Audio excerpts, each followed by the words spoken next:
स्वागत है आप लोग का यूपीपीएससी मेंटर ग्रुप पे। देखिए, इससे पहले हम लोग मौर्य और मौर्योत्तर काल देख चुके हैं। अगर आप लोग नहीं देखे होंगे, वहां से क्वेश्चन पूछे जाते हैं, उसको जरूर देख लीजिएगा, ठीक है। अब हम लोग दो आज लेक्चर खत्म करेंगे। एक तो संगम काल के बारे में बात करेंगे। संगम काल से क्वेश्चन आता ही आता है। संगम काल इंपॉर्टेंट है। उसके बाद गुप्त और गुप्तोत्तर काल। आज के लेक्चर में देख के एंशियंट हिस्ट्री क्या करेंगे, फिनिश करेंगे। तो हिस्ट्री हमारा टोटल फिनिश हो जाएगा। जो 20-25 क्वेश्चन आते हैं, अगर आप ये वीडियो देख लेते हैं तो आसानी से हल हो जाएंगे वो क्वेश्चन। तो देखो क्या है।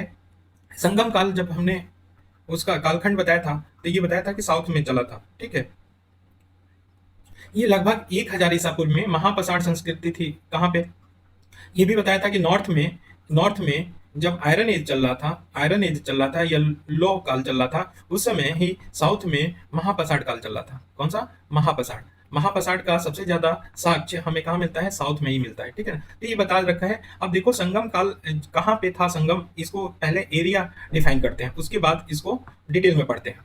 तो एरिया देखो, एरिया में जो कृष्णा और तुंगभद्रा नदी है, कृष्णा और तुंगभद्रा नदी है, उसके दोआब में, इसको बोलते थे दोआब, या तमिल तमिलकम बोलते थे, तमिलकम क्षेत्र।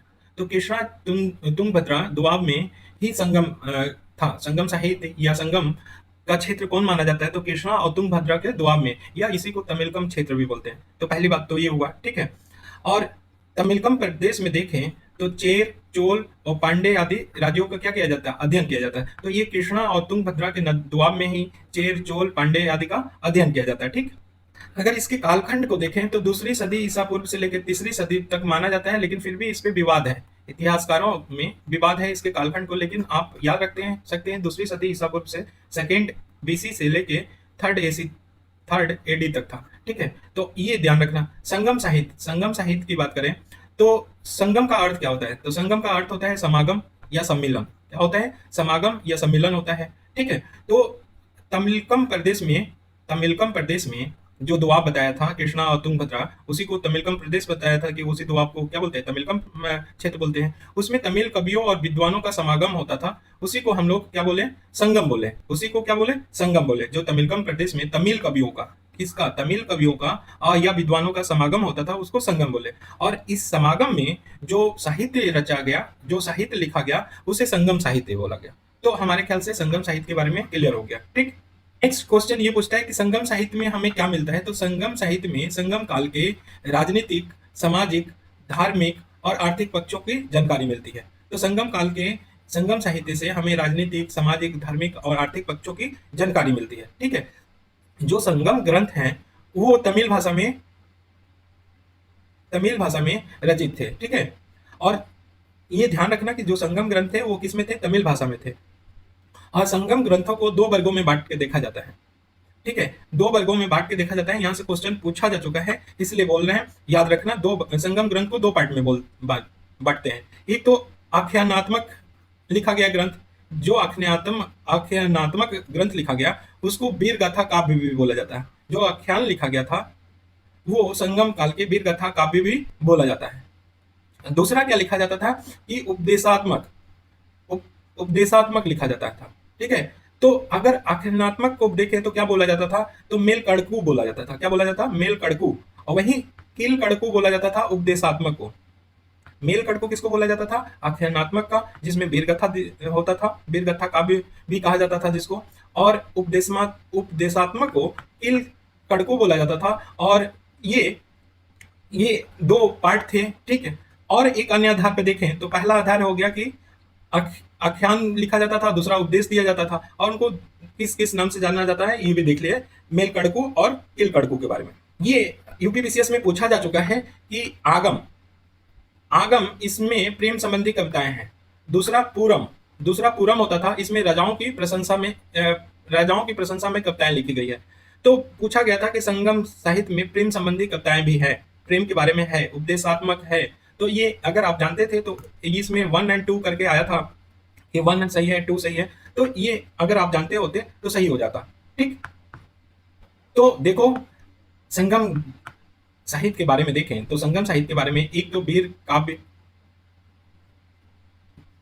काव्य के रूप में देखा जा सकता है, उपदेशात्मक देखा जाता है, उपदेश दिया गया है, ठीक है। उपदेशात्मक देखा जा सकता है। तीसरा हम क्या देखेंगे, प्रेम संबंधी बातें देखेंगे। और चौथे, इसमें राजा की प्रशंसा की गई है। तो ये हम चार चीजें देख रहे हैं, संगम साहित्य से हमें मिलता है। तो ये हमेशा याद रखना, ठीक है। अब आगे बढ़ते हैं। संगम काल में तीन संगम में हुई थी, तीन तमिल संगम हुआ था, ठीक है। इसके बारे में पूछा जाता है, और तीनों के तीनों पांड्य राजाओं के संरक्षण में किया, ये हुआ था। तीनों पांड्य राजा के संरक्षण में हुआ था। तो पांड्य राजाओं के संरक्षण में तीनों संगम हुए थे। अब तीनों संगम के बारे में पढ़ लेते हैं। यहाँ से क्वेश्चन पूछा जाता है। तो प्रथम जो संगम हुआ था वो मदुरई में हुआ था। कहाँ पे हुआ था? मदुरई में। इसकी अध्यक्षता कौन किया था? तो ऋषि अगस्त्य ने किया था। ऋषि अगस्त्य मुनि ने इसकी अध्यक्षता किया था प्रथम संगम का। इन्होंने उत्तर भारत की आर्य संस्कृति को दक्षिण में फैलाने का श्रेय दिया जाता है। तो पूछ लिया जाए कि दक्षिण भारत में आर्य संस्कृति को फैलाने का श्रेय किसको दिया जाता है? तो ऋषि अगस्त्य को दिया जाता है, ठीक है। ये ध्यान रखना। अब इसमें प्रमुख बात क्या है कि इसके जो संगम, प्रथम संगम काल हुआ था, उसका कोई भी ग्रंथ उपलब्ध नहीं है। ध्यान रखना, कोई भी ग्रंथ अभी उपलब्ध नहीं है, ठीक है। और सबसे ज्यादा समय तक चलने वाला प्रथम संगम ही था। तो प्रथम संगम ही सबसे ज्यादा समय तक चला था, और इसी में सबसे ज्यादा कवियों ने ही भाग लिया था। और सर्वाधिक पांड्य राजाओं का संरक्षण किसमें मिला था? ये प्रथम संगम में मिला था। ऐसे पूरा देखा जाए तो संगम में, तीनों संगम में आपको पांड्य राजाओं ने ही संरक्षण दिया था, ठीक है। दूसरा वेरी इंपॉर्टेंट, द्वितीय संगम कहां पे हुआ था? तो कपाटपुरम या अलवई। कपाटपुरम या अलवई, इन दोनों में से कोई भी ऑप्शन हो आप मार सकते हो। तो द्वितीय संगम पूछा जाएगा कहां पे हुआ था? तो कपाटपुरम और अलवई में हुआ था, ठीक है।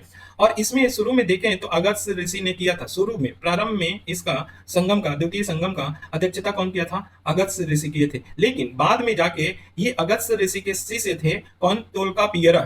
कौन? तोल्कापियर। इन्होंने अध्यक्षता किया था। तो पहले अगस्त्य ऋषि किए थे, उनका शिष्य थे तोल्कापियर, वो अध्यक्षता किए थे द्वितीय संगम का, ठीक है। और इस संगम में एकमात्र, सिर्फ एकमात्र ग्रंथ उपलब्ध है जिसका नाम है तोल्कापियम। तो द्वितीय संगम साहित्य का, द्वितीय संगम साहित्य किसको बोला जाता है? तोल्कापियम में बोला जाता है। जबकि पहले में कोई भी ग्रंथ नहीं है, बचा नहीं है, ठीक है। और दूसरे में सिर्फ और सिर्फ एक ही ग्रंथ उपलब्ध है, वो है तोल्कापियम। तोल्कापियम का पूछा जाता है कि रचना किसने किया था? तो वही किया था जो बाद में हमारा क्या अध्यक्ष बना था? तोल्कापियर ने किया था। अब पूछ लिया जाता है कि ये तोल्कापियम किस प्रकार के साहित्य है? तो ये व्याकरण शास्त्र के अतिरिक्त अलंकार है। इसमें व्याकरण की भी बात कही गई है और अलंकार की भी चर्चा की गई है। तोल्कापियम में व्याकरण शास्त्र है, एक तो ये पहली बात है, और दूसरी बात है इसमें अलंकार की भी चर्चा की। तो ये द्वितीय संगम से जो इंपॉर्टेंट थे वो बता दिया। अब तृतीय संगम की देखो, तृतीय संगम कहां पे हुआ था? मदुरई में। पहला भी हुआ था यहीं पे, लेकिन अध्यक्षता कौन किया था तृतीय में? नकीर किए थे। और नकीर किए थे ये तृतीय संगम का, ठीक है। तो देखो प्रथम में कौन किए? अगस्त्य ऋषि किए थे, ठीक है। दूसरे में अगस्त्य भी आ गए, उसके बाद तोल्कापियर आ गए, और तीसरे में नकीर आ गए, ठीक है। तो तीसरे में कहा? नकीर ने किया है। और यहाँ पे तोल्कापियम छोड़ के बाकी जो संगम ग्रंथ मिलता है वो सब के सब क्या है? तृतीय संगम से ही संबंधित है। तो तोल्कापियम दूसरे वाले में ये साहित्य दूसरे का सिर्फ एक ही उपलब्ध है, तोल्कापियम। उसके बाद जितने साहित्य उपलब्ध हैं अगर संगम काल के साहित्य, वो सब सब इसके तृतीय संगम से संबंधित है, ठीक। अब प्रमुख ग्रंथ देख लेते हैं, यहाँ से क्वेश्चन बनते हैं प्रमुख ग्रंथ के बारे में। यहाँ से क्वेश्चन बनते हैं, अच्छे क्वेश्चन बनते हैं, उसके बारे में बात करते हैं संगम साहित्य। तो संगम साहित्य जो प्रमुख हैं उसके बारे में बात कर लेते हैं। तो पहला ग्रंथ हम जानते हैं नड़िनय। कौन? नड़िनय। नड़िनय में देखें तो इस ग्रंथ में 5 तिड़ैयों, तिड़ैयों का मतलब भौगोलिक क्षेत्र या भूमि के प्रकारों का उल्लेख किया गया। तो 5 प्रकार भूमि के प्रकारों, 5 प्रकार भूमि के, जो 5 भूमि के प्रकार हैं उसका उल्लेख किसमें किया गया है? नड़िनय में किया गया है। या इसी को तिड़ैयों बोलते हैं भौगोलिक क्षेत्र को, ठीक है। तो ये ध्यान रखना। तो 5 कौन कौन से भूमि प्रकार या भौगोलिक क्षेत्र का विवरण किया गया है वो पांचों देख लेते हैं। एक है कुरिंची। कुरिंची किसको बोला गया है? जो पर्वतीय प्रदेश या वन होते हैं वो कुरिंची बोला गया। आखेटक या खाद्य संग्राहक होते थे जो कुरिंची, ठीक है। मुल्लई। मुल्लई किसको? चारगाह या जंगल भूमि को बोला जाता था, ये पशुपालन संबंधित होता था। मरुतम। मरुतम क्या? कृषि योग भूमि या समतल भूमि को मरुतम बोला गया। पालई। पालई किसको बोला गया? रेगिस्तानी भूमि या समतल भूमि को बोला गया, ठीक है। और नेतल। नेतल समुद्र तट या उपजाऊ नदी घाटी को बोला गया। तो देखो क्या बोला गया? कुरिंची किसको बोला गया? जो पर्वतीय प्रदेश थे या वन वाले क्षेत्र थे उनको बोला गया। मुल्लई वो जो जहाँ पे चारगाह या जंगल भूमि होता था उसको बोला गया। मरुत्वम कृषि योग भूमि या समतल भूमि को बोला गया। पालई रेगिस्तानी भूमि या समतल भूमि को बोला गया। नेतल किसको बोला गया? जो समुद्र तट या उपजाऊ नदी की घाटी में होता था भूमि, उनको बोला गया। तो ये 5 प्रकार के भूमि मिलता है 99 में। ठीक, दूसरा वेरी इंपॉर्टेंट, पुरनानुरु। पुरनानुरु के बारे में पूछा जाता है, तो इसके रचनाकार कौन, लिखा कौन था? तो मामूल नार ने लिखा था। किसने? तो मामूल नार ने लिखा था किसको? पुरनानुरु को। ठीक है, इसमें नंद वंश के बारे में बात चर्चा किया गया है, मौर्य वंश के बारे में भी उल्लेख है। तो नंद वंश और मौर्य वंश का कौन से तमिल साहित्य में उल्लेख है? तो ये आप आंसर मारोगे पुरनानुरु। ठीक है, और चंद्रगुप्त मौर्य ने दक्षिण विजय किया था, दक्षिण में विजय प्राप्त किया था, इसका भी उल्लेख किसमें है? पुरनानुरु में है। और किसने लिखा था? मामूल नाग ने लिखा। तो पुरनानुरु बहुत इंपॉर्टेंट है, याद रखना। और पतिन पालय, पतिन पालय में अब देखते हैं कि पतिन पालय का रचना कौन किया था? तो इसका रचना किया था रुद्रन कन्नार ने। तो रुद्रन कन्नार ने पतिन पालय का क्या किया था? रचना किया था। तो ये तीसरा साहित्य हम लोग पढ़ रहे हैं, पतिन पालय, इसकी रचना कौन किया था? तो रुद्रन कन्नार ने किया था। ठीक है, चोल बंदरगाह था पुहार, या इसी को बोलते थे कावेरी पट्टनम। इसकी चर्चा किसमें मिलता है? ये पतिन पालय में मिलता है। पतिन पालय में चोल बंदरगाह जिसका नाम था पुहार या कावेरी पट्टनम, उसकी चर्चा कहाँ पे मिलता है? ये पतिन पालय में मिलता है। तो ये भी पूछ सकता है कि चोल बंदरगाह कौन था? तो पुहार या कावेरी पट्टनम था। ठीक, इसमें एक और समान से जानकारी है कि साथ इसमें योद्धा के युद्ध भूमि में जाने की इच्छा, योद्धा के युद्ध भूमि में जाने की इच्छा तथा उसकी प्रेमिका के प्रति आकर्षण के अंतर्द्वंद की चर्चा किया गया। तो योद्धा के युद्ध में जाने की इच्छा तथा उसकी प्रेमिका के प्रति आकर्षण के अंतर्द्वंद की चर्चा किसमें किया गया है? तो पतिन पालय में किया गया है। ठीक है, वेरी इंपॉर्टेंट नेक्स्ट है कि इस ग्रंथ की कहानी की साम्यता अश्वघोष के बुद्ध चरित्र से की जाती है। तो किसके से तुलना की जाती है, साम्यता देखी जाती है? तो पतिन पालय की अश्वघोष द्वारा जो बुद्ध चरित्र लिखा गया है उससे साम्यता देखी जाती है। ठीक है ना, उससे साम्यता की जाती है। ठीक, अब नेक्स्ट है तिरुकुरल। कौन है? तिरुकुरल साहित्य। अब तिरुकुरल कौन लिखा है? ये लिखा है तिरुवल्लुर ने। तिरुवल्लुर ने लिखा है तिरुकुरल। ठीक, देखो ये कैसा ग्रंथ था? तो ये ग्रंथ था उपदेशात्मक। कैसा था? उपदेशात्मक। इसी को बोलते थे किलकणकु। तो किलकणकु है या उपदेशात्मक है? कौन सा? ये जो ग्रंथ हम लोग पढ़े, ये ग्रंथ हमारा क्या है? उपदेशात्मक ग्रंथ है। तिरुकुरल कैसा ग्रंथ है? ये हमारा उपदेशात्मक ग्रंथ है, पहली बात। ठीक, इसमें दार्शनिक विचार दिए गए हैं, इसमें फिलोसफी के विचार दिए गए हैं या दार्शनिक विचार दिए गए हैं। किसमें? तिरुकुरल में। तो ये दो चीजें याद रखना कि तिरुकुरल एक उपदेशात्मक ग्रंथ है या किलकणुक बोला जाता है। तो उपदेशात्मक ग्रंथ को क्या बोलते हैं? किलकणकु बोलते हैं तमिल में। तो किलकणकु वो बोले या उपदेशात्मक ग्रंथ बोले, एक ही चीज है। और इस तिरुकुरल में क्या? तिरुकुरल में दार्शनिक विचार दिया गया। तमिल साहित्य का आधार स्तंभ माना जाता है। ये वेरी इंपॉर्टेंट, ये पूछा जा चुका है। तमिल बाइबल किसको बोलते हैं? तिरुकुरल को बोलते हैं। लघु वेद किसको बोलते हैं? ये भी पूछा जा चुका है। पंचम वेद किसे कहा जाता है? ये सब बोला गया, तिरुकुरल को बोला गया है। और तिरुवल्लुर इसके रचनाकार थे। तो आधार स्तंभ कौन है? तिरुकुरल माना गया तमिल साहित्य का। तमिल का बाइबल किसको बोला जाता है? तो तिरुकुरल को बोला जाता है। लघु वेद किसको बोला जाता है? साउथ के कौन से साहित्य को? ये पूछा जा चुका है। लघु वेद बोला जाता है, तो तिरुकुरल को बोला जाता है। पंचम वेद किसको बोला जाता है? 4 जो वेद थे उसके बाद 5वां वेद इसको माना जाता है, तो ये है तिरुकुरल। तो ये ध्यान रखना, वेरी इंपॉर्टेंट। ठीक, अब तमिल महाकाव्य के बारे में देखें। अब देखो, ये तमिल महाकाव्य है, ये अलग कहानी चलती है। पहली बात कि ये जो तमिल महाकाव्य है, ये संगम हुआ था, 3 संगम, उसमें रचित नहीं हुए थे तमिल महाकाव्य, पहली बात। ठीक है, तो ये इनकी विभिन्न संगमों में इनकी रचना नहीं हुई थी। ये रचना इनके संगम के इतर हुआ है या संगम से हट के हुआ है। तो ऐसा बोल दे कि तमिल महाकाव्य का संगम 1 या संगम 2, तमिल संगम 3 में हुआ है, नहीं, किसी में नहीं हुआ है। ठीक है, ये देखो लिखा है विभिन्न संगमों में नहीं की गई थी इसकी, तो संगम में नहीं किया गया था। इसमें क्या है? तमिल महाकाव्य में तत्कालीन जनजीवन की जानकारी मिलती है। तो तमिल महाकाव्यों में तत्कालीन जनजीवन की जानकारी मिलती है। और इन महाकाव्यों को तमिल साहित्य का स्वर्ण युग बोला जाता है। तमिल महाकाव्यों को क्या बोला जाता है? तमिल साहित्य का स्वर्ण युग बोला जाता है। तमिल संगम नहीं बोला जाता है, तमिल महाकाव्य को। ठीक है, तो ये ध्यान रखना। टोटल तमिल महाकाव्य देखें तो कुल 5 महाकाव्य थे, जिसमें से 3 ही उपलब्ध हैं। कुल 5 महाकाव्य लिखे गए थे तमिल महाकाव्य, उसमें से 3 महाकाव्य उपलब्ध हैं और वो तीनों के बारे में हम लोग देख लेते हैं। तो एक है शिल्पाधिकारम। कौन है? शिल्पाधिकारम। इसको तमिल साहित्य का इलियड बोला जाता है। सीधे सीधे क्वेश्चन पूछा जा चुका है, सीधे सीधे क्वेश्चन पूछा गया है कि तमिल साहित्य का इलियड किसको बोलते हैं? तो तमिल साहित्य का इलियड बोला गया है, शिल्पाधिकारम को बोला गया। तमिल साहित्य का रत्न किसे बोला जाता है? तो शिल्पाधिकारम को बोला जाता है। तमिल साहित्य का रत्न किसको बोला जाता है? शिल्पाधिकारम को।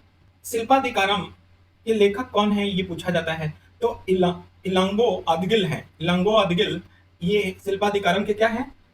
रचना किया है या लेखक है। ठीक है, ये रचना कब हुआ था? तो 6 एडी में हुआ था, 6वीं सदी में हुआ था। तो इलांगो अदगल ने क्या लिखा है? शिल्पाधिकारम लिखा है। ठीक है, तो ये ध्यान रखना। और चेन शासक सेन गुटवन का भाई कौन था? वो इलांगो अदगल था। तो चेन शासक का क्या था? चेन शासक सेन गुटवन का भाई था, इलांगो अदगल था। ठीक, और जैन मतावलंबी था। जो इलांगो अदगल था वो जैन धर्म को मानता था। ठीक, तो ये ध्यान रखना। शिल्पाधिकारम में नूपुर की कहानी भी कहा जाता है। तो शिल्पाधिकारम को नूपुर की कहानी भी कहा जाता है। यह नायक कोवलन, क्या नाम है? कोवलन। ये क्या था? एक व्यापारी था। और नायिका थी कनगी। इनकी दुर्भाग्यपूर्ण कथा किसमें बोला गया है? लिखा गया है, शिल्पाधिकारम में लिखा गया है। तो नायक कौन था? कोवलन था, एक व्यापारी था। और नायिका थी कनगी। कनगी के बारे में दुर्भाग्यपूर्ण कथा किसमें लिखा गया है? शिल्पाधिकारम में। तो कोवलन और कनगी की कथा किसमें मिलता है? शिल्पाधिकारम में मिलता है। ठीक है, तो ये ध्यान रखना। इसी शिल्पाधिकारम में जो कोवलन नायक था वो कावेरीपट्टनम या पुहार, जो चोल राज का बंदरगाह था, इसकी बेसिया, कावेरीपट्टनम की एक बेसिया थी माधवी, उससे प्रेम करने लगता है। ये शिल्पाधिकारम में मिला है। आगे चलकर दुर्भाग्यवश कोवलन को पांडे शासक नेडुन जेलियन द्वारा फांसी दे दी गई। तो पांडे शासक कौन था? नेडुन जेलियन। वो फांसी दे दिया किसको? कोवलन को। ठीक,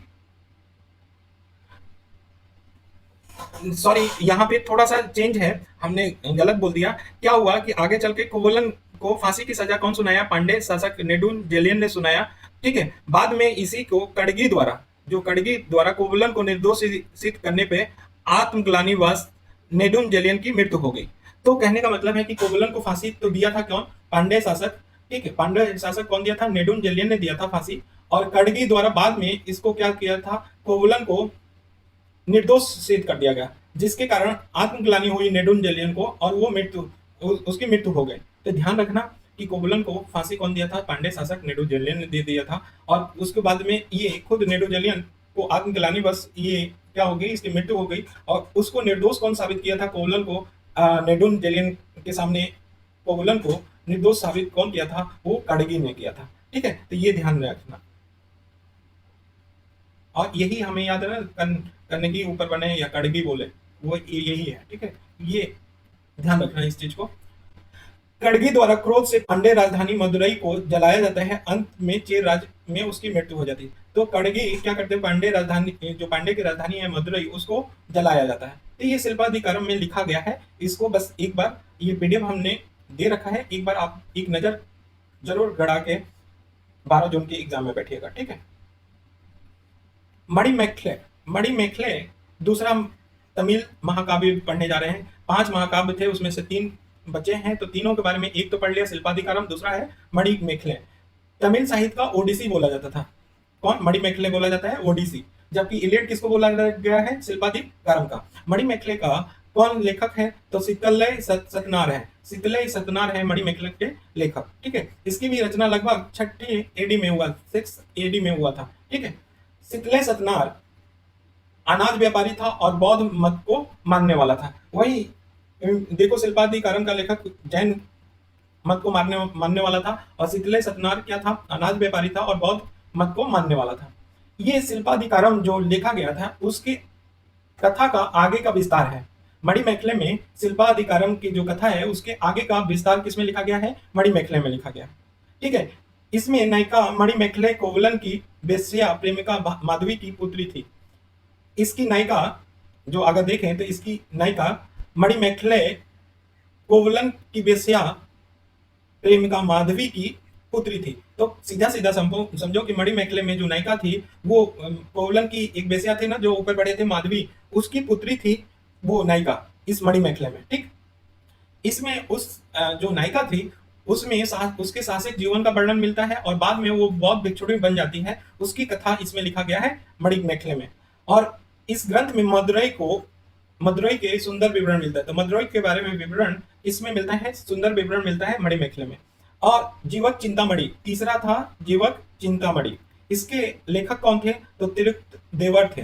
तिरुक्त देवर थे इसके लेखक। ये संभवतः माना जाता है कि एक चोल राजकुमार थे और जैन धर्म को पालन करने वाले थे। तो तिरुक्त देवर एक चोल क्या थे? राजकुमार थे, ऐसा माना जाता है, और जैन धर्म को पालन करने वाले। देखो, जीवक चिंतामणि को विग्रह की पुस्तक भी कहा जाता है। जीवन से विग्रह की पुस्तक कहा जाता है। जीवक चिंतामणि को जीवन से विग्रह की पुस्तक भी कहा जाता है।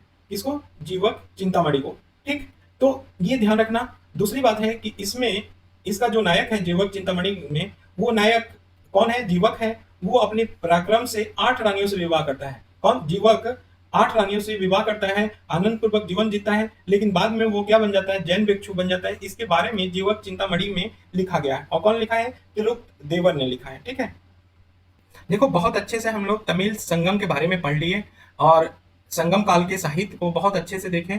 संगम साहित्य को 2 भागों में देखा। एक तो संगम काल के साहित्य को देखा, जो संगम काल में या जो संगम हुआ था पहला, दूसरा और तीसरा, उसमें रचित संगम के बारे में, साहित्य के बारे में देखा। दूसरे इसके इतर तमिल महाकाव्य 5 लिखे गए थे, वो 5 में से 3 बचे थे, तो वो तमिल महाकाव्य के बारे में देखा। तमिल महाकाव्य में पूछा जाएगा कि किसके बारे में, राजनीतिक और आर्थिक और सामाजिक, तो उसमें नहीं मिलता है। तमिल महाकाव्य में आम जनजीवन के बारे में चर्चा मिलती है। ठीक है, तो ये ध्यान रखना। विभिन्न संगम राज्य जो थे उसके बारे में पढ़ते हैं। तो पहला है चोल। ठीक है, तो संगम कालीन 3 राज्यों में, अगर 3 राज्य थे, चोल चेर पांडे थे, वो 3 में से पहला अगर राज्य देखें तो किसका था? तो चोल राज्य का उदय हुआ था। सबसे पहले किसका उदय हुआ था? चोल का हुआ था। अशोक के अभिलेख में चेर, चोल, पांडे और सतीपुत्र और ताम्रपाणी का उल्लेख है। ठीक है, तो अशोक के अभिलेख में भी इन राज्यों का उल्लेख है। ठीक है, अब चोल को देखिए कि अवस्थिति कहाँ है, क्षेत्र कहाँ था चोल का। तो चोल मंडलम क्षेत्र बोला जाता था। ये कोरोमंडल तट पे था। कोरोमंडल तट पे पेन्नार और बेल्लार नदियों के बीच में अवस्थित था। तो पेन्नार और बेल्लार नदियों के बीच में अवस्थित था। जैसे ये है, यहाँ पे अवस्थित ये पेन्नार था और ये बेल्लार था। इन दोनों नदियों के बीच में ये क्या था? ये आपका चोल मंडलम क्षेत्र बोला जाता था। और चोल मंडलम क्षेत्र बोला जाता था, यहीं पे चोल अपना राज्य करते थे। ठीक, अगर राजधानी की बात करें तो चोल राज्य का विकास प्रक्रिया में उसकी 3 राजधानियां बनी थी। 3 राजधानियां थी। तो इसमें प्राचीन राजधानी कौन थी? उत्तरी मलनूर थी। उत्तरी मलनूर इसकी प्राचीन राजधानी थी। उसके बाद उरैयूर ऐतिहासिक काल में प्रारंभिक राजधानी थी। और फिर से बाद में पुहार और कावेरीपट्टनम इसकी राजधानी बन गई। किसके समय में? जब कारिकल का काम आया था, जब कारिकल राजा था, उसके समय में पुहार या कावेरीपट्टनम हो गया था। तो इसकी 3 राजधानियां थी, उत्तरी मलन्नूर, उरैयूर और पुहार या कावेरीपट्टनम। इसका राज्य चिन्ह क्या था? तो चीता या बाघ था इसका चोल का राज्य चिन्ह। ठीक, अब देखो इनके राजा के बारे में या शासक के बारे में देखें तो एक था एलारा, ये 2री सदी में था। इस चोल शासक ने सर्वप्रथम श्रीलंका पे विजय किया था। तो अगर सबसे पहले अगर पूछे कि श्रीलंका पे विजय किसने किया था, तो एलारा ने किया था। कारिकल की बात करें तो 2री सदी ईस्वी में ये था। ठीक है, सर्वाधिक महत्वपूर्ण और प्रतापी राजा कौन माना जाता है? तो करिकाल माना जाता है। और करिकाल का अर्थ क्या होता है? पांव जला व्यक्ति।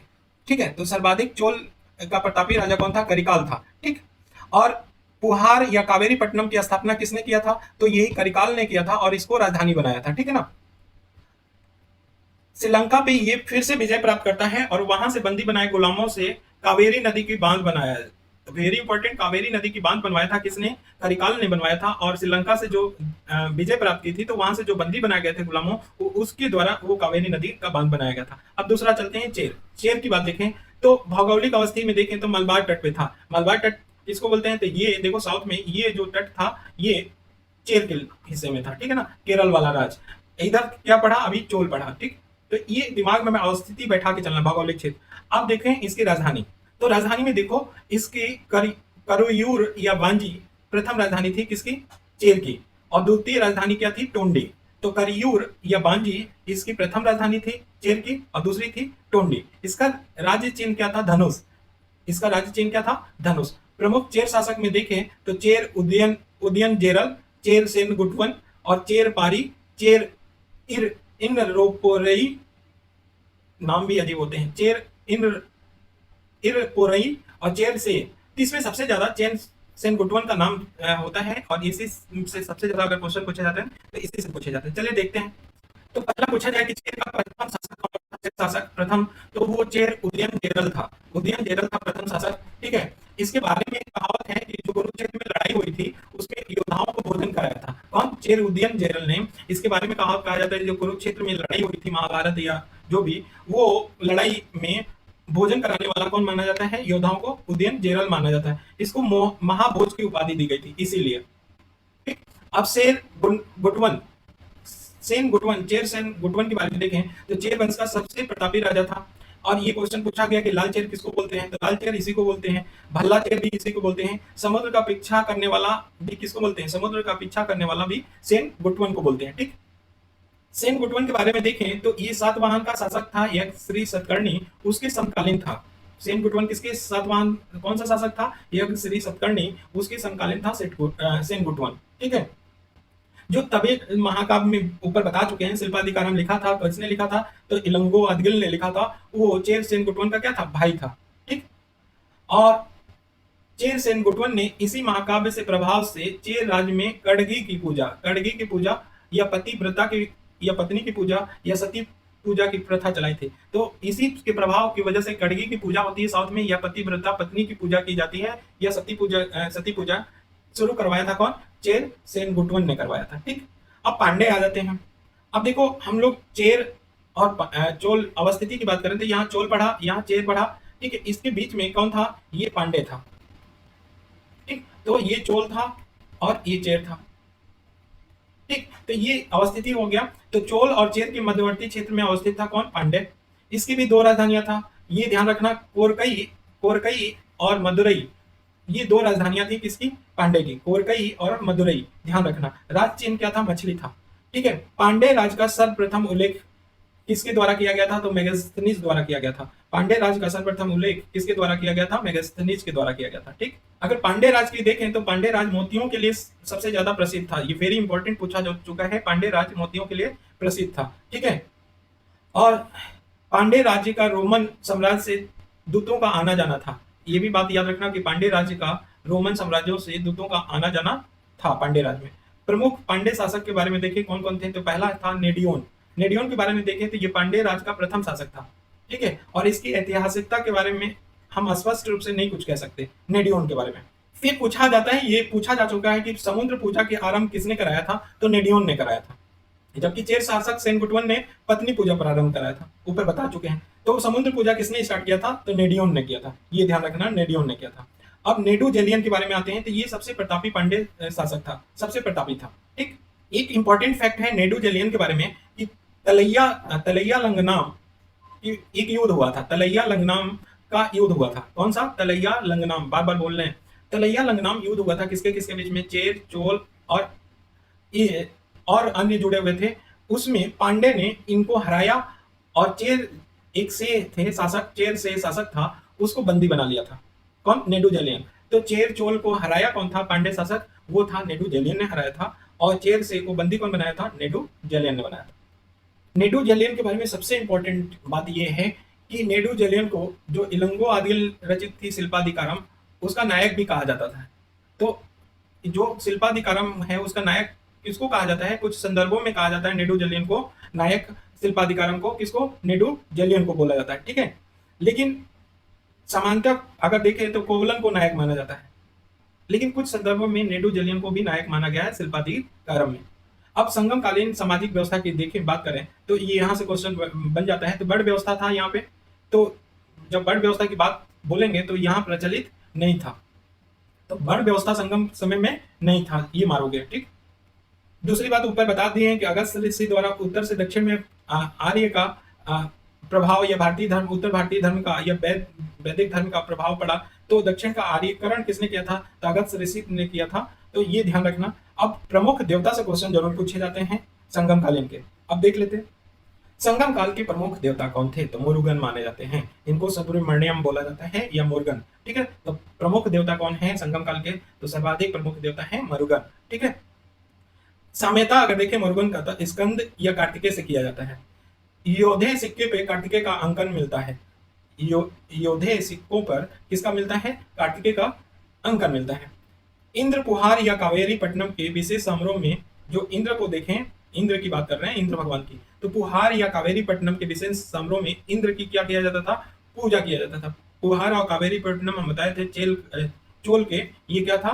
बंदरगाह था। ठीक, तो उसमें पुहार और कावेरी पट्टनम में इंद्र की पूजा किया जाता था। ठीक है, विष्णु का तमिल नाम क्या था? तिरुमल नाम है। तो विष्णु का तमिल नाम क्या था? तिरुमल। ठीक, कृष्ण की पूजा देखें तो पशुपालक जातियों द्वारा किया जाता था संगम में, और इसी संगम काल में जैन और बौद्ध का भी प्रचार हुआ था। हाँ, ये देखो कृषि के बारे में, आर्थिक जीवन देखते हैं संगम कालीन में। कृषि में तो उपजाऊ भूमि होता था, क्योंकि ये दोआब में रहते थे, संगम क्षेत्रीय दोआब में था, तो कृषि बहुत उपजाऊ होता था। यहाँ पे कहावत के रूप में बोला जाता है कि एक हाथी जहाँ बैठता था, जिस एरिया में बैठते थे, वहां से हम कृषि 7 व्यक्तियों के लिए अनाज उत्पादन कर सकते थे जहाँ पे बैठते थे। तो ये एक कहावत है। उद्योग में देखो तो इसमें वस्त्र उद्योग प्रमुख उद्योग था, और उरईयूर कपास के लिए प्रसिद्ध था। तो ये पूछा जा चुका है कि कपास के लिए कौन सा फेमस था, तो उरईयूर बोला जाता है। उरईयूर ये कपास के लिए फेमस था। वेरी इंपॉर्टेंट, याद रखना। संगम काल के आयात और निर्यात देखें तो आयात होता था मदिरा और घोड़ा। निर्यात क्या करते थे? वस्त्र करते थे, मसाला करता था, धातु वस्तुएं, मोती आदि की निर्यात होती थी। ध्यान रखना, ये आयात और निर्यात कथन कारण में दे देगा। ठीक है, तो आयात मदिरा और घोड़ा होता था, और निर्यात क्या? वस्त्र और मसाले, धातु वस्तुएं और मोती। निर्यात का मतलब भेजा जाता था, आयात का मतलब मंगाया जाता था। ठीक है, बंदरगाह, बंदरगाह पूछा जाता है, वेरी इंपॉर्टेंट। चेर राज्य के बंदरगाह कौन कौन है? तो मोजरिस, मोजरिस और तोंडी, ये क्या है? चेर राज्य के बंदरगाह हैं। पांडे राज्य के बंदरगाह कौन है? तो कोरकई है, और इसी को बोला जाता है कोलची। तो कोरकई या कोलची ये मोतियों के लिए प्रसिद्ध बंदरगाह था। तो ये पांडे राज्य ऐसे भी मोतियों के लिए फेमस था, तो कोरकई कोरकई या कोलची मोतियों के लिए फेमस था बंदरगाह। और पांडे राज का बंदरगाह कौन था? कोरकई या कोलची। वहीं चेर राज्य के क्या? मुजरिस या तोंडी। चोल राज्य के बंदरगाह में देखें तो कावेरीपट्टनम था, अरिकमेडु था। ये ध्यान रखना, कावेरीपट्टनम और अरिकमेडु। अरिकमेडु से के में ही उत्खनन किया गया था, तो रोमन बस्ती और कुछ वस्तुएं जैसे एम्फोरा के जार आदि के साक्ष्य मिले हैं। तो अरिकमेडु के उत्खनन से ही रोमन बस्ती का पता चला है, और वहां के आर्ट के बारे में भी। द पेरिपस ऑफ इरिथ्रियन सी में अरिकमेडु को पोडुके बोला गया है। पोडुके कहा गया है किसमें? The Periplus of the Erythraean Sea में अरिकमेडु को क्या बोला गया है? पोडुके बोला। तो ये हमारा संगम साहित्य अच्छे से समाप्त हुआ। अब गुप्त काल से जो क्वेश्चन पूछे जाते हैं और गुप्तोत्तर काल के, उसको देख लेते हैं। चलिए, अगर गुप्त काल देखें तो 4वीं सदी से 6वीं 4th एडी से 4th एडी से 6 एडी तक माना जाता है। ठीक है, गुप्त काल। कुषाणों के सामंत थे कौन? जो गुप्त के शासक थे वो कुषाणों के सामंत थे। मूलतः कौन से जात के थे? वैश्य जात के थे। अब विभिन्न शासक का देख लेते हैं फटाफट। तो देखो, श्रीगुप्त इसके संस्थापक माने जाते हैं। श्रीगुप्त 275 ईस्वी से गुप्त वंश की नींव रखे थे। महाराज की उपाधि किसने लिया था? तो श्रीगुप्त ने लिया था। घटोत्कच की बात करें, घटोत्कच की, तो ये महाराज की उपाधि लिया था। इसके बाद श्रीगुप्त के बाद घटोत्कच बना था। उसके बाद आते हैं चंद्रगुप्त प्रथम। चंद्रगुप्त प्रथम का काल क्या था? 319 से लेकर 343 ईस्वी तक। अगर पूछा जाए कि गुप्त काल का वास्तविक संस्थापक कौन है, तो चंद्रगुप्त प्रथम है। चंद्रगुप्त प्रथम है, वहां पे मौर्य भी मिल जाएगा, तो चंद्रगुप्त प्रथम ढूंढना। ठीक है, 319 ईस्वी को गुप्त संवत या बल्लभी संवत के नाम से जाना जाता था। ये पूछ लिया था गुप्त संवत कब स्टार्ट हुआ था? 319 में। महाराजा धीराज की उपाधि किसने लिया था? तो चंद्रगुप्त प्रथम ने लिया था। ठीक है, विवाह देखें तो लिच्छवी राजकुमारी कुमार देवी से हुआ था। कुमार देवी से हुआ था, जो लिच्छवी की राजकुमारी थी। ठीक है, और चंद्रगुप्त द्वितीय ने नागवंशी राजकुमारी कुबेर नागा से विवाह किया था। जबकि चंद्रगुप्त द्वितीय ने किससे किया था? तो नागवंशी राजकुमारी कुबेर नागा से किया था। वहीं चंद्रगुप्त प्रथम ने लिच्छवी राजकुमारी कुमार देवी से किया था। तो कुबेर नागा से कौन किया था? चंद्रगुप्त द्वितीय ने। और कुमार देवी से कौन किया था? चंद्रगुप्त प्रथम ने। तो यहाँ पे डिफरेंस करके चलना। समुद्रगुप्त, चंद्रगुप्त के बाद कौन बनता है? समुद्रगुप्त शासक बनता है। 335 से लेकर 375 तक होता है। इसको अन्य नाम था क्या? कांच। क्या नाम था? समुद्रगुप्त का अन्य नाम क्या था? कांच। हरिशेषण, ये बहुत वेरी इंपॉर्टेंट पूछा जाता है। हरिशेषण विद्वान किसके शासक में था? तो हरिशेषण था किसके शासक काल में? समुद्रगुप्त के। जो इलाहाबाद की प्रशस्ति अभिलेख है ना, वो इसकी रचना किसने किया था? हरिशेषण ने किया था। गुप्त वंश के सबसे प्रतापी सम्राट कौन था अगर कहा जाए तो ये B.A. स्मिथ ने भी कहा है। ठीक है, तो गुप्त वंश का सबसे प्रतापी अगर सम्राट बोले तो समुद्रगुप्त को बोला जाता था। और BA Smith, very important, BA Smith ने भारत का नेपोलियन बोला था। तो किसने बोला था समुद्रगुप्त को भारत का नेपोलियन? बीए स्मिथ ने बोला था। अगर पूछे कि समुद्रगुप्त की जानकारी कहाँ से मिलती है, तो प्रमुख स्रोत जो देखें तो हरिशेषण रचित जो प्रयाग प्रशस्ति अभिलेख है, तो हरिशेषण रचित जो भी साहित्य है उसमें मिलता है, प्रयाग प्रशस्ति अभिलेख में मिलता है, जो अशोक के इलाहाबाद में अशोक द्वारा जो बनाया गया फोर्ट है। ये कुछ कंफ्यूजिंग सा लग रहा है, बट यहाँ पे जैसा है वो बता दे रहे हैं कि जो अशोक के इलाहाबाद स्थित अभिलेख पे खुदा है। तो अशोक के इलाहाबाद स्थित अभिलेख पे क्या क्या है? खुदा है। कौन? प्रयाग प्रशस्ति अभिलेख।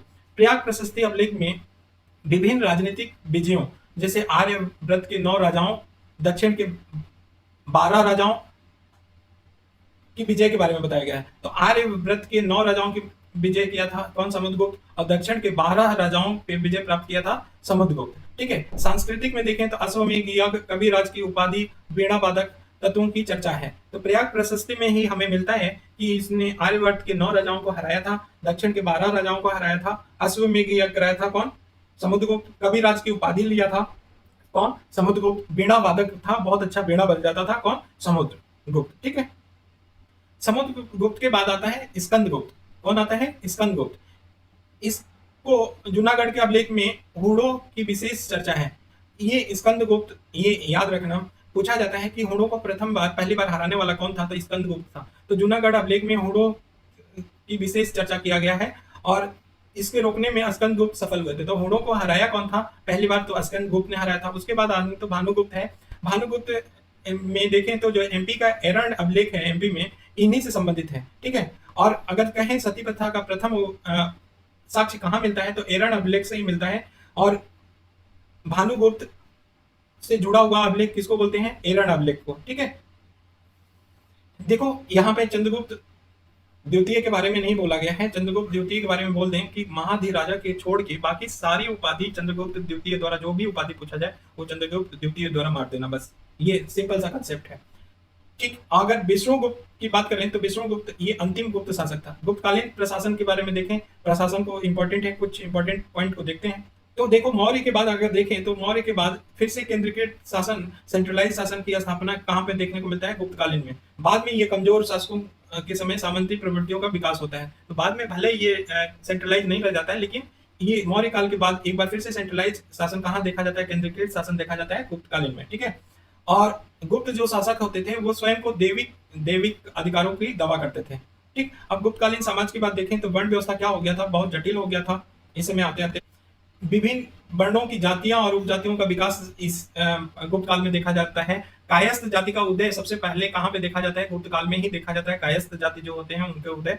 वैश्यों की स्थिति में गिरावट और शूद्रों की स्थिति में सुधार होता है इसमें। तो ये ध्यान रखना, वैश्यों की स्थिति में गिरावट होता है और शूद्रों की स्थिति में सुधार कब होता है? गुप्तकालीन में होता है। अछूतों का, जो अछूत लोग होते हैं उनका विस्तार और बढ़ता है, जबकि स्टार्ट हो गया था उत्तर वैदिक काल में, लेकिन ये विस्तार और होता जाता है। स्त्री की स्थिति में भी गिरावट देखा जाएगा तो पर्दा प्रथा देखा जाएगा। सती प्रथा का पहला अभिलेख एरण में मिला था, उसमें भी होता है। इसमें अभिलेख में क्या है ना कि गोपराज की एक सेनापति होता है, उसकी स्त्री सती होने का साक्ष्य इसमें मिलता है एरण में। ठीक है। एरण कहाँ है? एमपी में। ठीक। गुप्तकालीन अर्थव्यवस्था आप देखते हैं। देखो मेन कृषि था उस समय, और सिंचाई कर को क्या बोला जाता था? तो विदक भागम बोला जाता था या उदक भागम। तो विदक भागम या उदक भागम सिंचाई कर को बोला जाता था गुप्त समय में। ठीक है।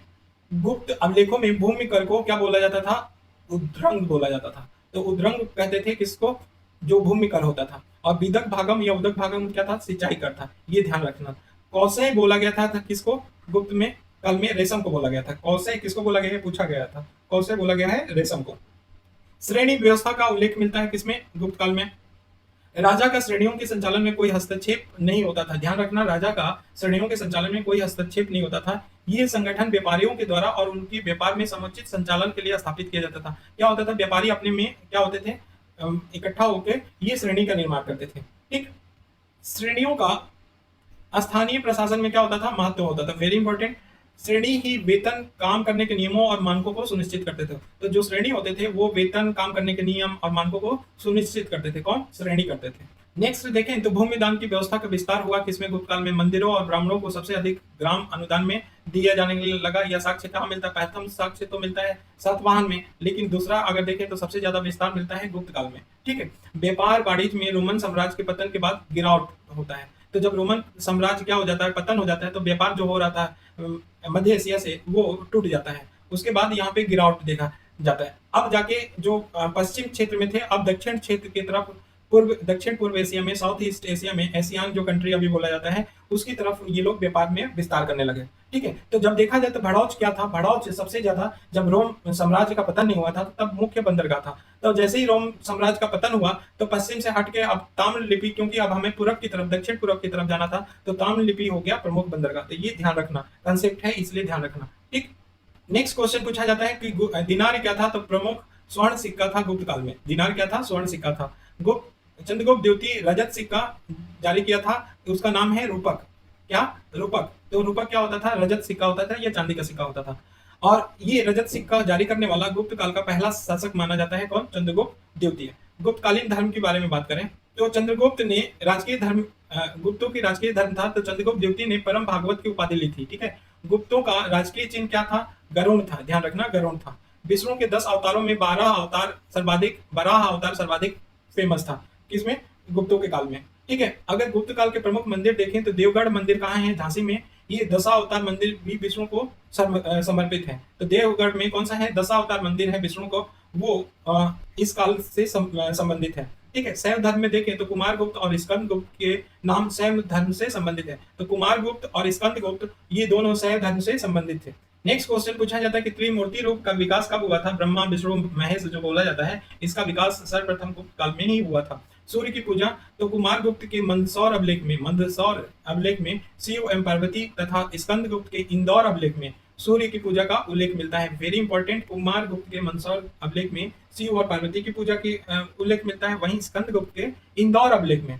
तो पहले तो मंदसौर का अभिलेख पूछ लेगा कि कौन है लिखा है, ऐसे स्कंद गुप्त का भी पूछ लेगा कि कौन सा अभिलेख है। तो ये ध्यान रखना, दोनों सूर्य पूजा के उल्लेख मिलता है। ठीक। अगर बौद्ध धर्म से देखें तो समुद्रगुप्त के दरबार में, वेरी इंपॉर्टेंट, समुद्रगुप्त के दरबार में कौन रहता था? वसुबंधु रहता था, जो बौद्ध धर्म का था। ठीक है ना, जुड़ा हुआ था। चंद्रगुप्त के समय चीनी यात्री फहियान आया था। तो चंद्रगुप्त प्रथम के समय ये कौन आया था? फहियान आया था। और किताब का कौन लिखा था? तो फोकिकी लिखा था किताब। ठीक है। बुद्ध की भूमि स्पर्श मुद्रा इसी काल से। तो भूमि स्पर्श मुद्रा पूछा जाता है बुद्ध की, तो किस काल से है? तो गुप्त काल से है। ठीक। गुप्तकालीन दर्शन देखो तो आस्तिक और नास्तिक होते थे। जो वेदों को मानता था उसको आस्तिक बोलते थे, जो वेदों को नहीं मानता था उसको नास्तिक बोलते थे। खट दर्शन के बारे में यहाँ पे, खट दर्शन का अंतिम रूप में संकलन और विकास कब हुआ था? तो गुप्त काल में हुआ था। ठीक है। लोकायत और कपालिक जो शैव धर्म थे ना, लोकायत और कपालिक जो खट दर्शन में है वो शामिल नहीं हुए थे। तो कपालिक और लोकायत इसमें शामिल नहीं थे। अब देखो दर्शन के में पूछ लिया जाता है तो सांख्य दर्शन देखो। सांख्य दर्शन में सबसे प्राचीन दर्शन किसको माना जाता है? तो सांख्य दर्शन को माना जाता है। इसके प्रवर्तक कौन है? तो कपिल माने जाते हैं। और जैन दर्शन की साम्यता सांख्य दर्शन से की जाती है। जैन दर्शन की साम्यता किस दर्शन से की जाती है? तो सांख्य दर्शन से की जाती है। बुद्ध के गुरु अलार कलाम जो थे वो सांख्य दर्शन के आचार्य माने जाते थे। जो बुद्ध के गुरु वैशाली में मिले थे बुद्ध से, वो अलार कलाम वो सांख्य दर्शन के आचार्य थे। ठीक है। यह दर्शन पुनर्जन्म को क्या करता है? स्वीकार करता है। सांख्य दर्शन दुखों के कारण अज्ञानता को मानता है। दुखों के कारण किसको मानता है? अज्ञानता को मानता है। और सांख्य दर्शन के अनुसार कोई बाह्य प्रभाव नहीं बल्कि आत्मज्ञान ही मोक्ष की ओर ले जा सकता है। तो सांख्य दर्शन में बोला है कि आत्मज्ञान से ही क्या हो सकता है? मोक्ष की प्राप्ति हो सकती है। देखो योग के देखो प्रवर्तक कौन है? पतंजलि है, ये पूछा जा चुका है। योग सूत्र की रचना किसने किया था? पतंजलि ने किया था। न्याय के प्रवर्तक कौन माने जाते हैं? गौतम माने जाते हैं। न्याय सूत्र की रचना किसने किया था? इन्होंने किया था। तर्कशास्त्र का इससे क्या हुआ? न्याय सूत्र की रचना से तर्कशास्त्र का विकास हुआ। वैशेषिक देखें तो इसके प्रवर्तक कौन माने जाते हैं? तो उल्लूक कर्णाद माने जाते हैं। उल्लूक कर्णाद वैशेषिक के प्रवर्तक माने जाते हैं। और इस दर्शन में भौतिक तत्वों की चर्चा की गई है। ठीक है। भौतिक शास्त्र का आरंभ यहीं से माना जाता है, वैशेषिक से, फिजिक्स का। वैशेषिक में ही परमाणु की संकल्पना, एटम का संकल्पना प्रस्तुत किया गया था। ध्यान रखना, एटम की सबसे पहले वैशेषिक में ही कर्णाद द्वारा किया गया था। ठीक। मीमांसा प्रवर्तक कौन है? मीमांसा लिखने के जैमिनी ने लिखा है। और इसमें वेद की सभी बातें सही है, ये बताया गया है मीमांसा में। मीमांसा में कर्म का सिद्धांत भी मीमांसा से लिया गया है। कुमारिल इस दर्शन के एक प्रमुख दार्शनिक हैं, इन्होंने वैदिक यज्ञीय परंपरा का समर्थन किया और संन्यास का विरोध किया। तो कुमारिल इस दर्शन के एक दार्शनिक हैं, ठीक है, मीमांसा के। उसमें उन्होंने यज्ञीय परंपरा का समर्थन किया और संन्यास जो था ना, संन्यास लेने का, उसका विरोध किया। नेक्स्ट हमारा क्या है, वेदांत। वेदांत इसका मूल रूप उपनिषदों में मिलता है, ठीक है ना। वेदांत का बद्रायण का ब्रह्मसूत्र दूसरी सदी में वेदांत दर्शन का मौलिक ग्रंथ है। बद्रायण का ब्रह्मसूत्र वेदांत दर्शन का मौलिक ग्रंथ है, ठीक है। तो ये वेदांत का मूल स्वरूप किसमें मिलता है, ये उपनिषदों में मिलता है। चारवाक क्या बोला था, जब तक जियो सुख से जियो, ऋण लेके घी पियो, ये चारवाक द्वारा बोला गया था। गुप्तकालीन कला देखते हैं। अगर देखा जाए तो गुप्त काल को स्वर्ण युग बोला जाता है। कला और साहित्य की प्रगति के आधार पे ही भारत का स्वर्ण युग बोला जाता है, कला और साहित्य पे। सबसे पहले व्यवस्थित नागर शैली का विकास अगर देखें तो उत्तर भारत में नागर शैली का विकास इसी में हुआ था। गर्भ या देवल द्रविड़ शैली की प्रमुख विशेषता थी, ठीक है। और बेसर शैली में क्या होते थे, ये डिफरेंसेस पूछने के लिए नहीं आएगा मेंस में, हम फालतू में यहाँ पे टाइम हम लोग खराब कर रहे हैं। जो मेंस में पूछा, प्री में पूछा जाएगा वो देखें। तो देवगढ़ का 10 अवतार मंदिर कहाँ पे है, तो झांसी में है, या 10 अवतार के मंदिर कहाँ पे है, झांसी में है। और गुप्तकालीन मंदिर के देखें तो कानपुर का भितरगावा मंदिर है, ठीक है। और सिरपुर का लक्ष्मण मंदिर, भुमरा का शिव मंदिर, नाचना कुठार का पार्वती मंदिर और तिगावा का विष्णु मंदिर। ये पूछा जाता है कि कौन गुप्तकालीन मंदिर है, तो देवगढ़ का 10 अवतार मंदिर, कानपुर का भितरगावा मंदिर और तिगावा का विष्णु मंदिर, ये तो पूछा ही जाता है। अब देखो कि इसमें से कभी भी आ सकता है सिरपुर का लक्ष्मण मंदिर, भुमरा का शिव मंदिर और नचना कुठार का पार्वती मंदिर, ये भी कैसे जुड़े हुए थे, ये गुप्तकालीन मंदिर थे। अजंता की गुफा कहाँ पे है, औरंगाबाद महाराष्ट्र में है, ठीक है। इसमें बौद्ध जातक कथाओं से संबंधित क्या चित्र अंकन मिलते हैं। यहाँ पे बौद्ध, हिंदू, जैन और एलिफेंटा की अगर देखें तो बौद्ध की जातक कथाओं का अंकन किसमें मिलता है, अजंता के गुफा में। लेकिन अगर बाघ के देखो, बाघ की चित्रित गुफा में, तो यहाँ पे बौद्ध धर्म से संबंधित है, केवल बौद्ध धर्म से संबंधित है। वहीं एलोरा का देखें, एलोरा में बौद्ध, हिंदू और जैन तीनों के मिलते हैं चित्र। एलिफेंटा में देखें तो बौद्ध और हिंदू की मूर्ति मिलती है, ठीक है। तो ये देखना, बौद्ध और हिंदू एलिफेंटा से जुड़े हुए थे। एलिफेंटा केव है, गुफा है, उसमें बौद्ध और हिंदू का चित्र मिलता है। एलोरा में बौद्ध, हिंदू और जैन तीनों का मिलता है। बाघ में केवल केवल केवल बौद्ध धर्म से जुड़ा हुआ है। जबकि अजंता की गुफा में देखें तो बौद्ध की जातक कथाओं का चित्र मिला है, ठीक है। तो ये ध्यान रखना, बोधिसत्व का रूप चित्र वर्णन किस में मिलता है, अजंता के गुफा में मिलता है। तो ये मेंस में लिखने का आएगा, लेकिन ये जरूर पूछा जाता है बाघ में किसका किसका मिला है चित्रित, एलिफेंटा का और एलोरा का, तो वो बता दिया। अजंता के चित्र में वेरी इंपॉर्टेंट है कि जो मौर्योत्तर काल से लेके गुप्तोत्तर काल तक अजंता में क्या है, चित्र मिले हैं। ये ध्यान रखना, मौर्योत्तर काल से ही स्टार्ट हो गया है। सबसे बड़ी बात है कि गुप्तकालीन चित्रों में देखें तो मरणासन राजकुमारी का चित्र कहाँ से मिलता है, मरणासन राजकुमारी का चित्र यहीं से मिलता है। और गुफा संख्या कौन से गुफा संख्या में मिलता है, तो 16 में है। तो ये ध्यान रखना, ये गुप्तकालीन चित्र है, मरणासन राजकुमारी का चित्र और अजंता में मिलता है। वेरी इंपॉर्टेंट, ये याद रखना, ठीक है। गुप्तकालीन साहित्य में देखें बहुत इंपॉर्टेंट है, तो भारत का शेक्सपियर को इसको बोला जाता है, कालिदास को बोला जाता है। किसको बोला जाता है, कालिदास को। 3 नाटक लिखे थे, अभिज्ञान शकुंतलम, जिसको सर्वश्रेष्ठ नाटक बोला जाता था, मालविका अग्निमित्र और विक्रमो वर्षीय, ये 3 नाटक लिखे थे। 2 महाकाव्य लिखे थे, रघुवंशम, कुमार संभव। 2 खंड या गीत काव्य लिखे थे, मेघदूत और ऋतु संहार। अन्य रचनाओं में देखें तो भास ने 13 नाटकों की रचना किया था। शूद्रक ने मृच कटकम नामक नाटक लिखा था। तो किसने लिखा था मृच कटकम, ये शूद्रक ने लिखा था। पूछा जाए कि भ्रष्टाचार का किस नाटक में सबसे पहला उल्लेख है, तो मृच कटकम जो शूद्रक है उसमें भ्रष्टाचार का प्रथम बार उल्लेख किया है, ठीक है। अमर सिंह ने क्या लिखा है, अमरकोश। वात्सायन ने क्या लिखा है, कामसूत्र लिखा है। कामंदक ने नीतिसार लिखा है और विष्णु शर्मा ने पंचतंत्र लिखा है। माघ ये शिशुपालक बद्र ने लिखा है। तो ये क्वेश्चन पूछे जाते हैं सीधे सीधे मिलाने के लिए, और ये सब गुप्त काल में लिखे गए हैं। तो अमर सिंह ने अमरकोश लिखा है, वात्सायन ने कामसूत्र लिखा है, कामंदक ने नीतिसार लिखा है, विष्णु शर्मा ने पंचतंत्र लिखा है और माघ ने शिशुपालक वध लिखा है, ठीक। एक पूछा जाता है कि बृहद संहिता या पंच सिद्धांतिका, ये यूनानी ज्योतिषी पे विद्या पे आधारित थी। यूनानी ज्योतिष विद्या पे आधारित थी। कौन, ये पंच सिद्धांतिका। और बृहद संहिता ये लिखा किसके द्वारा गया है, 12 मेहर के द्वारा लिखा गया है, ध्यान रखना। गुप्तोत्तर काल में हम सिर्फ हर्षवर्धन को पढ़ेंगे और वही इंपॉर्टेंट है। 606 से लेकर 647 तक देखें तो गुप्तोत्तर काल में हर्षवर्धन थानेश्वर जो हरियाणा में है पुष्यभूति वंश का बाद में कन्नौज की राजधानी बना था। तो पुष्यभूति वंश का राजधानी था और बाद में यही थानेश्वर कन्नौज की राजधानी बना था। ठीक है, और कुछ इतिहासकारों ने ये बताया कि अंतिम हिंदू सम्राट था कौन, हर्षवर्धन था। हर्षवर्धन के बारे में कौन कौन वर्णन किया, तो ह्वेनसांग ने किया है। ह्वेनसांग और बाणभट्ट आदि द्वारा हर्ष के बारे में वर्णन किया है। कश्मीर को छोड़कर लगभग पूरे उत्तर भारत में हर्ष का साम्राज्य था। तो कश्मीर को छोड़ दो, बाकी सब नॉर्थ में जो भी था उसमें हर्ष का साम्राज्य था। हर्ष ने चीन के दरबार में अपना दूत भेजा था। ये भी पूछा गया था, तो चीन के दरबार में दूत भेजा था हर्ष ने, तो हाँ भेजा था, ये याद रखना। हर्ष अपनी राजकीय आय को 4 भागों में बांटा था। हर्ष ने अपनी राजकीय आय को 4 भागों में बांटा था। एक तो राजा, दूसरा विद्वान, तीसरा अधिकारी और चौथा धार्मिक कार्य। ये 4 भागों में बांटकर अपनी राजकीय आय का खर्च करता था। हर्ष के समय में कन्नौज प्रमुख व्यापारिक केंद्र था। कन्नौज प्रमुख व्यापारिक केंद्र था हर्ष के समय। हर्ष से क्या क्या क्वेश्चन बन सकते हैं वो देख लेते हैं। तो ये पहले शैव था, शैव धर्म का पालन करता था, बाद में बौद्ध हो गया था कौन, हर्ष। हर्ष ने दो बौद्ध महासम्मेलन कराया था, ये भी पूछा जा चुका है। दो बौद्ध महासम्मेलन कहाँ कहाँ कराया था, तो कन्नौज में कराया था और प्रयाग में कराया था। 2 बौद्ध महासम्मेलन कराया था। ठीक है, और महायान शाखा का प्रचार प्रसार करना था इस महासम्मेलन का। ह्वेनसांग इनमें शामिल हुआ था। तो जो भी ये सम्मेलन कराया था, महासम्मेलन में ह्वेनसांग जो था, ह्वेनसांग वो भी शामिल हुआ था।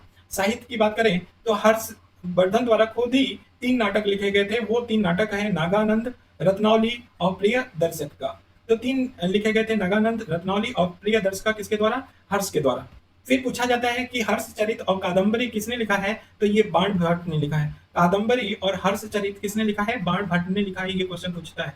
ह्वेनसांग 7वीं शताब्दी में आया था, ये सीधे सीधे पूछ लिया जाता है। जबकि फाहियान ये 399 ईस्वी में आया था और एत्सिंग कब आया था, 671 में। ये मिलाने के लिए आ जाएगा। तो ह्वेनसांग 629 से 644 तक रहा, फाहियान 399 ईस्वी में आया था और एत्सिंग 671 में आया था। ठीक है, ह्वेनसांग का बात करें तो इसको शाक्य मुनि बोला जाता था और यात्रियों का राजकुमार किसको बोला जाता था, ह्वेनसांग को बोला जाता था। ये चीनी यात्री था, बौद्ध अध्ययन के उद्देश्य से ये भारत आया था। इसने पुस्तक क्या लिखा था, तो सी ऊ की लिखा था। जबकि फाहियान ने क्या लिखा था, फोको की लिखा था। तो पुस्तक का नाम पूछ लिया जाए तो ह्वेनसांग ने लिखा था सी यू की, वहीं फाहियान ने लिखा था फोको की।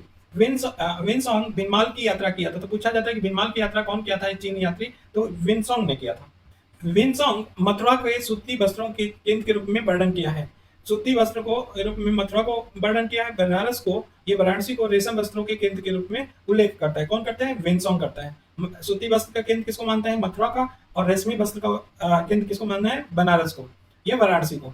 सड़क और नदी मार्ग लूटमार से पूरी तरह सुरक्षित नहीं थे, ये भी वर्णन करता है ह्वेनसांग। क्या कि सड़क और नदी मार्ग थे वो लूटमार से पूरी तरह सुरक्षित नहीं थे, क्योंकि खुद ही ह्वेनसांग को लौटते समय उन्हें 2 बार लूटा गया था। ठीक, ह्वेनसांग के अनुसार भारत में अग्नि, जल और विष द्वारा सत्य परीक्षा किया जाता है। तो ह्वेनसांग द्वारा लिखा गया कि भारत में सत्य परीक्षा किसके द्वारा, ये 3 अग्नि, जल और विष के द्वारा किया जाता था। ह्वेनसांग ने हर्ष को शिलादित्य बोला है। ह्वेनसांग ने हर्ष को क्या बोला है, शिलादित्य बोला है।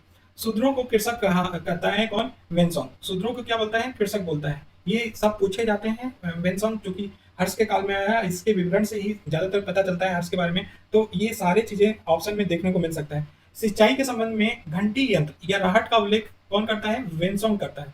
ठीक है, व्यापारियों को 9 घाटों और नाकों पे शुल्क देना पड़ता था, ये बात भी कहता है कौन, ह्वेनसांग। की व्यापारियों को 9 घाटों पे या नाकों पे क्या करता था, शुल्क देना पड़ता था। पेशावर में कनिष्क विहार देखा।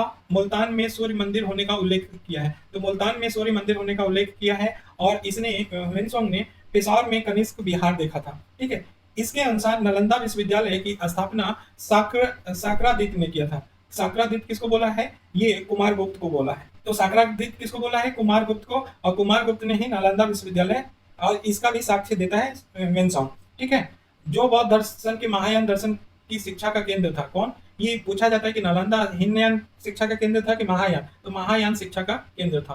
तत्कालीन अन्य क्षेत्रीय प्रमुख शासक देखें तो बल्बी में मैत्रक वंश का शासक था ध्रुवसेन द्वितीय। इसका विवाह हर्ष की पुत्री से हुआ था। मालवा में कौन था, तो यशोवर्मन था, इसको चक्रवर्ती शासक बोला जाता था। कन्नौज में मौखरी वंश का शासक था। ग्रह वर्मा विवाह हर्ष की बहन राजश्री से पर हत्या हो गया था। ग्रह ब्रह्मा का विवाह हुआ था किससे? हर्षवर्धन की बहन से, बाद में हत्या हो गया था। उड़ीसा देखो तो मठार वंश और पितृभक्त वंश था, ठीक है। अगर पितृभक्त वंश पूछा जाए तो कौन सा वंश था? मठार वंश था। वहीं अगर पूछा जाए कि पितृहंता वंश कौन था, तो हर्यक वंश था। ये दोनों याद रखना, पितृभक्त वंश कौन था? मठार वंश। और पितृहंता वंश किसको बोला जाता है? हर्यक वंश को बोला जाता है। गौड़क वंश प्रमुख शासक कौन था? शशांक था। इसी ने बोध गया का बौद्ध वृक्ष था उसको कटवाया था। ये शैव उपासक था, ये पूछा जा चुका है। तो बंगाल में गौड़ वंश का शासक था शशांक, उसी ने बोध गया का वृक्ष कटवाया था। असम में बर्मन वंश था, या असम बोला जाता था, या उस समय कामरूप या डुआक बोला जाता था असम को, ठीक है। प्रमुख कौन था? भास्कर बर्मन था, बर्मन वंश का। तो इस प्रकार हमारा क्या अच्छे से हम लोग संगम वंश देख लिए, गुप्त काल देख लिया, गुप्तोत्तर काल जहाँ से प्रीवियस के क्वेश्चन पूछे जा सकते हैं उसको अच्छे से देख लिया। तो ये हिस्ट्री कंप्लीट होता है। अब आप इसको रिवीजन करते रहिए। Thank you so much.